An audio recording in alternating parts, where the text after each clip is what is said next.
But when he had spent all, there arose a severe famine in that land, and he began to be in want.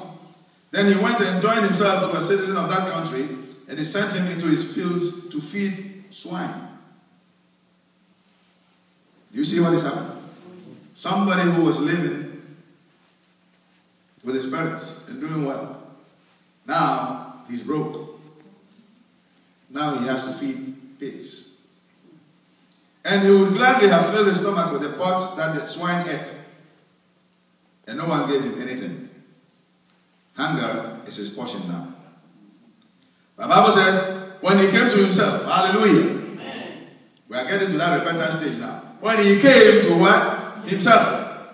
He said, how many of my father's hired servants have bread enough and to spare, and I perish with hunger? I will arise and go to my father. I will say to him, Father, I have sinned against heaven and before you, and I am no longer worthy to be called your son. Make me like one of your hired servants. And he arose and came to his father. But when he was still a great way off, his father saw him and had compassion, and ran and fell on his neck and kissed him. Hallelujah. Amen. And the son said to him, Father, I have sinned against heaven and in your sight, and I am no longer worthy to be called your son. But the father said to his servants, bring out the best robe and put it on him, and put a ring on his hand and sandals on his feet. And bring the fatted calf here and kill it, and let us eat and be merry. For this my son was dead and is alive again. He was lost and is found, and they began to be merry. Now his older son was in the field, and as he came and drew near to the house, he heard music and dancing. So he called one of the servants and asked what these things meant. And he said to him, your brother has come, and because he has received him safe and sound, your father has killed the fatted calf. But spirit of jealousy kicks in right here. But he was angry and would not go in. Therefore his father came out and pleaded with him. So he answered and said to his father, lo, these many years I have been serving you, and never transgressed your commandment at any time. And yet you never gave me a young goat, that I might make merry with my friends. But as soon as this son of yours came, you see that reference? This son of yours, he is no longer his brother, he is this son. As soon as this son of yours came, who has devoured your livelihood with harlots, you killed the fatted calf for him. And he said to him, son, you are always with me, and all that I have is yours. It was right that we should make merry and be glad, for your brother was dead and is alive again, and was lost and is found. Hallelujah. Amen. Give a clap of to the Lord.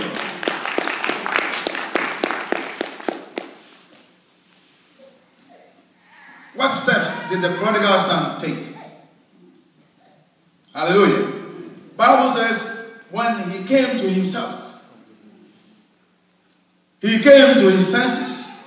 He realized that, what is it that I have been doing? I was created in the image of the living God. I lived in the Garden of Eden, and everything was there for me. How did I make such a fool of myself? He came to himself. What did he do when he came to himself? He stopped in his tracks. And he changed his mind. And look at what he said. How many of my father's hired servants have bread enough to eat and to spare, and I perish with hunger? Amen.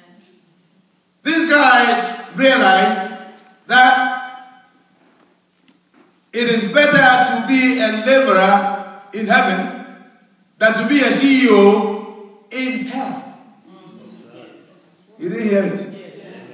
It is better to be a laborer sweeping the streets of heaven lined with gold than to be a chief executive officer in hell.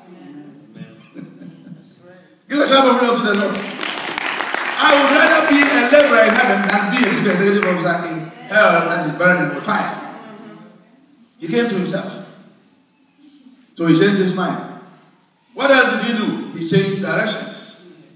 I'm no longer going this way, I'm going back home. Yes. He turned and faced the light of Jesus Christ. Amen. and turn back towards his Father, God in heaven, repentance will bring a change of mind toward who God is, toward the laws of God, toward the holy nature of God, and how sin caused the sufferings of Christ. Prodigal son. There are many prodigal sons today. Hello? There are many prodigal sons out there today. Amen. How do I know that? I was once a prodigal son myself. Amen. Cash, vehicles, and a home were made available to me to use. And I lived the same prodigal life. Things seem to be working on the outside for me. People looking at me from the outside wished they had what I had. What they didn't know that I was lacking in something. And that something was the life of Jesus Christ. Amen. But when I came to myself, hallelujah, amen, a time came that I came to myself. And I realized that I was going the wrong direction. Going in the wrong direction. Amen. And I made a U-turn. Went back to the one who created me in the first place. Amen. And breathed his breath of life into me. So I gave up all that I had and went back to my Father. Amen. Hallelujah. Amen. Amen. Amen. Repentance, a change of mind after knowledge of the truth.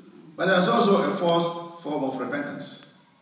And that false repentance comes because the person just feels sorry for what they did because they've been caught. That's right.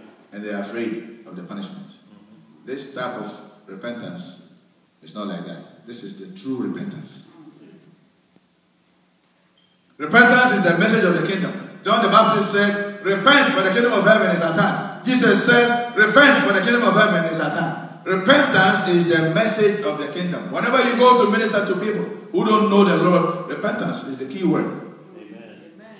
Not that you're going to hold a stick and be bashing them on the head. But let them know that repentance will bring times of refreshing. Hallelujah. Biblical repentance has a threefold implication. The first one is you will renounce what you have been doing and you will turn around. Number two, you will submit to the authority structure that God will place over you. And you need to be teachable. Amen. Number three, there has to be continual shapeability. And I'm going to talk about all of these. But I want you to realize that there can be no birth into the kingdom of God without hearing the call to salvation. Somebody has to preach the word to the ones who have not heard the word of God, for them to repent. Amen. Somebody has to do that. And this doesn't have to be in the church. It has to be us going out. Amen. Hallelujah. And don't say in your heart, I don't want to get involved with these kind of people. They are this and that and that and that. The enemy will give you a long list of things about them. You would have forgotten that you were once like them before you were called. Amen. You hear the call, you renounce your sin, and you turn from sin to Christ. Amen. Then there's submission and teachability. If you are not under authority, you will never have authority. Remember this. If you are not under authority, you will not have authority. Amen. You need to submit to authority. And you must be teachable. You must be teachable. Hallelujah. Amen. What does teachability mean? When the Spirit of the Lord begins to minister to you, even through the preaching that I'm doing now, and you begin to sense something in you that you have been wayward in this way, that's not the time for you to begin to argue with the Spirit of the Lord in your mind. Maybe it's because of what I told the pastor, that's why he's out there preaching today about me. Well, if the Lord loves you so much to give me a message for you, praise the Lord. Hallelujah. Amen. Then you need to continually allow yourself to be shaped by the Lord. Amen? Continual shapeability. Amen?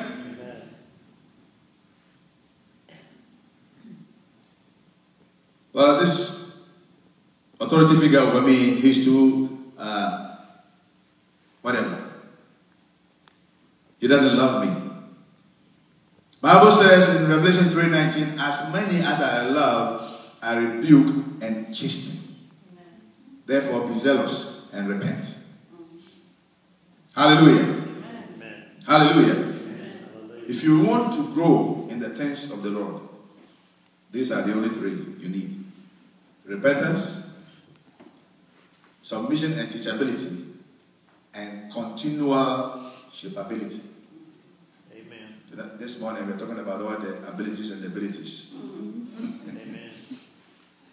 You must continually allow yourself to be shaped by God through the authority structures He has placed over you. The authority structure could be your parents. The authority structure could be your pastor, whom you don't like because he's always talking about you from the pulpit. The authority structure could be your boss on the job. The authority structure could be your professor, who keeps circling your work with red pen. He's trying to shape you for something better in future. And you don't like him because you think he doesn't like you. Your parents always know something that you do not know. Hello? Amen. When they tell you, I don't want you to be playing with this family, it's because of something they know that you don't know. Amen. Which of the three do you fall short? Repentance, submission and teachability, and continual shapeability. Which of the three do you fall short? This morning, I'm going to give you a couple of minutes to pray for one another. Find somebody. Tell the person, I fall short in this area. I need you to pray to God for me. Amen? Amen. The best Christian is not the one who does not sin or who has never sinned after becoming born again. The best Christian is the one who lives a continual lifestyle of repentance. Amen. Not justifying what he has done. When the Lord prompts him that what you did was wrong, Lord, you don't understand. This is why I did it. God doesn't want to know the reason why he did it. He knows it. Amen. That is why he is the omniscient God. Amen. Don't be like Adam. The woman you gave me. It's not going to get you anywhere. Rise up.